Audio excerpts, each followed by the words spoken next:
مثلاً دنیا سے جانے والے کے پاس 3 لاکھ روپیہ تھا اور وصیت وہ کر رہا ہے کہ 1.5 لاکھ روپیہ مسجد میں دے دینا، یہ وصیت جائز نہیں۔ 1 لاکھ تک تو وصیت کر سکتا ہے، تیسرے حصے تک، اس سے زیادہ کی وصیت وہ نہیں کر سکتا۔ ناجائز کام کی وصیت اگر کر جائے تو اس پہ عمل نہیں ہوگا، جائز کام کی وصیت کرے گا تو عمل ہوگا۔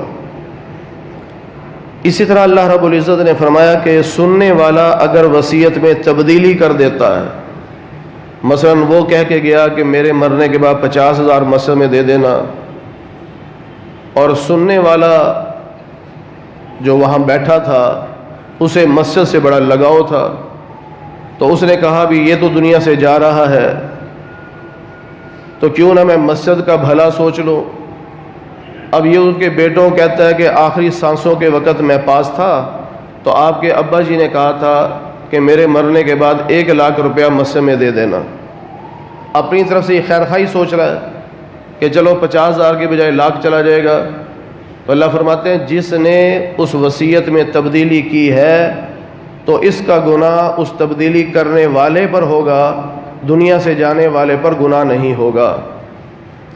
ہاں ایک مسئلہ اور ہے، وصیت کرنے والا اگر ناجائز کام کی وصیت کر رہا ہے یا ظلم کرتے ہوئے وصیت کر رہا ہے، ناانصافی کر رہا ہے، تو سننے والا اگر اس میں تھوڑی سی تبدیلی کر دے کہ جائز ہو جائے، اس حد تک کہ ناجائز کام کی وصیت نہ ہو بلکہ جائز کام کی ہو جائے اور جائز مقدار میں ہو جائے، تو پھر اس پہ گناہ نہیں ہے۔ یعنی وہ مرنے والے کی خیر خواہی سوچ رہا ہے کہ اس بیچارے نے وصیت کی ہے لیکن غلط ہے، اگر اس پہ عمل ہو گیا تو اسے گناہ ہوگا، تو وہ اس مرنے والے کو گناہ سے بچانے کے لیے اس وصیت میں تھوڑی بہت تبدیلی کر دیتا ہے، تو یہ جائز ہے۔ اب یہاں ایک عقیدے کی بات میں سمجھانا چاہتا ہوں، اس کو سمجھیے۔ عقیدے کی بات یہ ہے کہ تمام اہل سنت والجماعت کا عقیدہ ہے کہ تمام انبیاء علیہم الصلاۃ والسلام اپنی اپنی قبروں میں زندہ ہے، اور جو وہاں جا کر سلام پیش کرتا ہے وہ نبی اس کے سلام کو سنتے ہیں، اس کے سلام کا جواب دیتے ہیں، یہ سب کا عقیدہ ہے۔ اب سیدنا ابوبکر صدیق رضی اللہ تعالی عنہ جو کائنات میں نبیوں کے بعد سب سے بڑے ہیں، نبیوں کے بعد پوری کائنات میں سب سے بڑے ہیں، وہ اپنے آخری وقت میں وصیت فرما رہے ہیں کہ میرے انتقال کے بعد، میرا جنازہ پڑھنے کے بعد میری چارپائی کو اللہ کے نبی کے حجرے کے باہر رکھ دینا اور سلام پیش کرنا، اور پھر اللہ کے نبی سے اجازت مانگنا کہ یا رسول اللہ صلی اللہ علیہ وسلم، صدیق حاضر ہیں، یہ آپ کے ساتھ دفن ہونا چاہتے ہیں، اگر اللہ کے نبی اجازت دیں تو مجھے وہاں دفنانا، اگر اجازت نہ دیں تو مجھے جنت البقیع میں لے جانا۔ اب یہ وصیت ہے صدیق اکبر رضی اللہ تعالی عنہ کی۔ غلط وصیت کرنا یہ تو جائز نہیں، تو کیا خیال ہے صدیق اکبر غلط وصیت کریں گے؟ وہ تو ممکن ہی نہیں ہے۔ تو جو صدیق اکبر رضی اللہ تعالی عنہ نے وصیت کی ہے وہ وصیت لفظ بلفظ جائز ہے۔ تو آپ کے اس وصیت نامے سے کیا پتہ چلا کہ آپ کا نظریہ یہ تھا کہ اللہ کے نبی قبر میں زندہ ہے، تبھی تو کہا کہ سلام کرنا، وہ سلام سنتے ہیں تو کہا نا سلام کرنا۔ اگر صدیق اکبر کا نظریہ یہ ہوتا کہ نبی سلام نہیں سنتے، نبی زندہ نہیں ہے، تو آپ یہ وصیت کیوں کرتے؟ پھر سلام کا جواب ملتا ہے، یہ بھی آپ کا عقیدہ تھا، تبھی تو آپ نے کہا کہ اگر نبی اجازت دیں تو مجھے دفنانا، اگر نبی اجازت نہ دے تو مجھے وہاں نہ دفنانا۔ تو اب نبی کی اجازت کیسے پتہ چلتی؟ اس سے پتہ چلا کہ صدیق اکبر کا عقیدہ یہ تھا کہ اللہ کے نبی جواب بھی دیتے ہیں۔ اب یہ وصیت کر دی۔ اب آپ نے ایک اور وصیت کی تھی کہ میرے مرنے کے بعد خلیفہ سیدنا عمر بن خطاب رضی اللہ تعالی عنہ ہوں گے، آپ خلیفہ بن گئے۔ اب اس وصیت پر عمل کا وقت آیا تو خلیفہ وقت جو نبی پاک صلی اللہ علیہ وسلم کے سسر ہیں حضرت عمر رضی اللہ تعالیٰ عنہ، اور عام انسان نہیں ہے، اللہ کے پاک پیغمبر نے فرمایا لو کان بعدی نبی لکان عمر بن الخطاب، اگر میرے بعد کسی اور نے نبی بن کے آنا ہوتا تو عمر اس قابل تھا کہ اللہ اسے نبی بناتا۔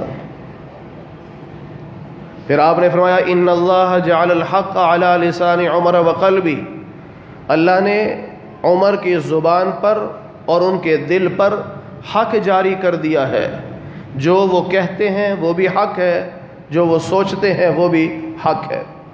اب حضرت عمر فاروق رضی اللہ تعالیٰ عنہ صحابہ کو لے کر، تابعین کو لے کر جنازہ پڑھتے ہیں، پھر روضہ رسول پہ حاضر ہوتے ہیں اور آ کر سلام پیش کرتے ہیں السلام علیک یا رسول اللہ۔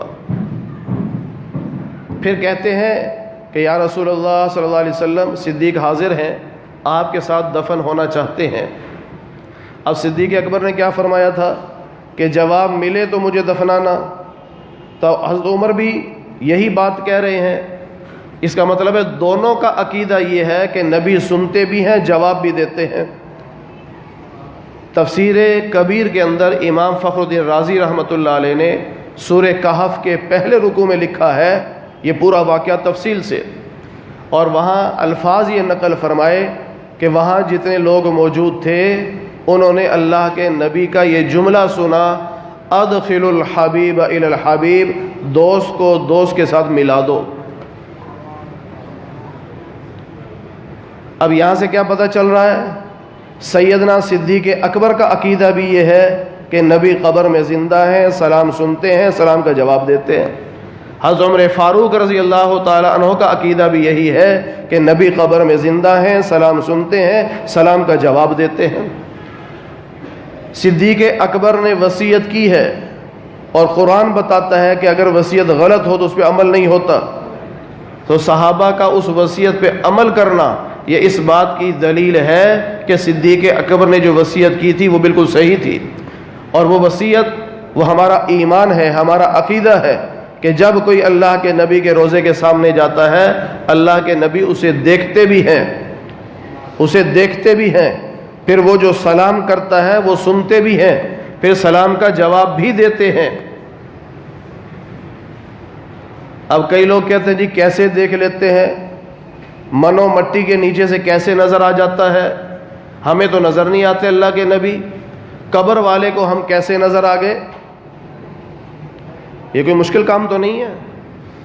آپ کی دکانوں میں، آپ کی فیکٹریوں میں، آپ کے دفاتر میں ایسے شیشے لگے ہوئے ہیں کہ باہر سے اندر نظر نہیں آتا، اندر سے باہر نظر آتا ہے کہ نہیں؟ آپ کی فیکٹریوں میں آپ کا جو باس ہوتا ہے یا جو جی ایم ہوتا ہے یا جو آنر ہوتا ہے وہ شیشہ نہیں لگاتا، اس کے آفس میں شیشہ لگا ہوتا ہے، باہر والے کو نہیں پتا کہ صاحب کیا کر رہے ہیں، لیکن صاحب وہاں بیٹھ کے پوری دکان کو دیکھ رہے ہوتے ہیں، پوری فیکٹری کو دیکھ رہے ہوتے ہیں۔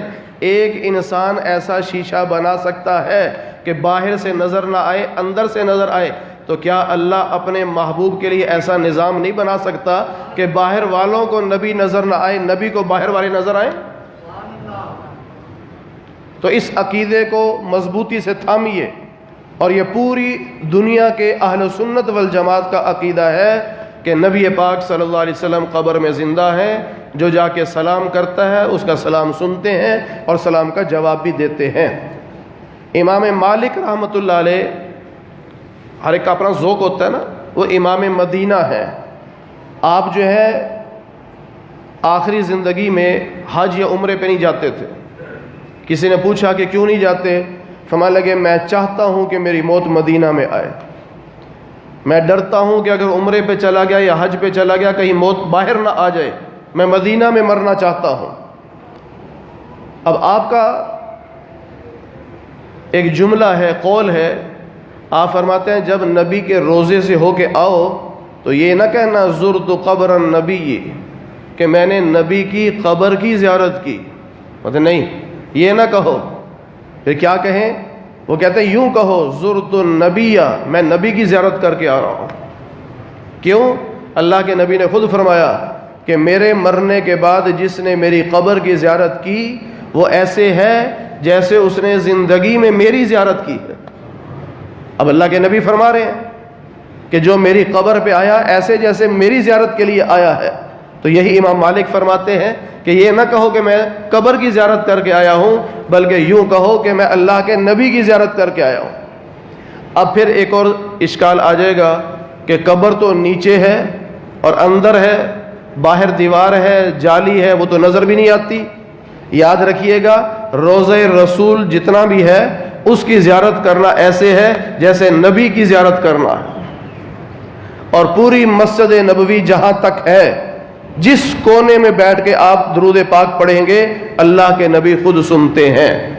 مسجد نبوی کے باہر جہاں بھی آپ پڑھیں گے، پاکستان میں بیٹھ کے پڑھیں، امریکہ میں بیٹھ کے پڑھیں، جہاں مرضی پڑھیں، وہاں فرشتے اللہ نے مقرر کر رکھے ہیں جو اس درود پاک کو لیتے ہیں اور جنت کے کپڑوں میں سجا کے رکھتے ہیں، اور پھر روضہ رسول میں جا کر اللہ کے پاک پیغمبر کو بتاتے ہیں کہ یا رسول اللہ صلی اللہ علیہ وسلم، آپ کا فلاں امتی، اس کے باپ کا یہ نام ہے، فلاں جگہ کا وہ رہنے والا ہے، اس نے درود پاک کا تحفہ بھیجا ہے، وہ اللہ کے نبی کو ہماری طرف سے پیش کرتا۔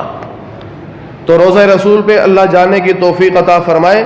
یہ نظریہ لے کے جائیں کہ میں اللہ کے نبی کے سامنے کھڑا ہوں، نبی مجھے دیکھ رہے ہیں، میں سلام کر رہا ہوں، نبی میرا سلام سن رہے ہیں اور میرے سلام کا جواب دے رہے ہیں۔ اللہ تعالی ہمیں عمل کی توفیق نصیب فرمائے۔